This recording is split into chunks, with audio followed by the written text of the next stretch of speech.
আওয়ামী লীগ সরকার পতনের পর থেকে বিভিন্ন আন্দোলন ও নতুন সরকার গঠন নিয়ে বাংলাদেশ সংকটময় একটা সময় পার করছে। এই সময়ে হঠাৎ ভারতের বিভিন্ন বাঁধ খুলে দেবার ফলে সৃষ্টি হয়েছে বন্যার, যা মরার উপর খাড়ার ঘা হয়ে দাঁড়িয়েছে। কিন্তু সর্বাত্মক মানুষের সহযোগিতায় এই সংকটময় সময় হয়তো দ্রুতই কেটে উঠবে।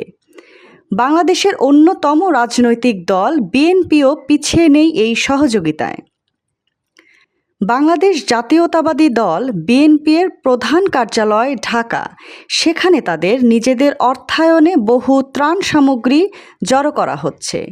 এই সব ত্রাণ সামগ্রীর মধ্যে শুকনো খাবার, প্রয়োজনীয় ঔষধসহ বিভিন্ন সামগ্রী রয়েছে, যেগুলো পাঠানো হবে ফেনী, কুমিল্লা, রাঙামাটির জেলাগুলিতে।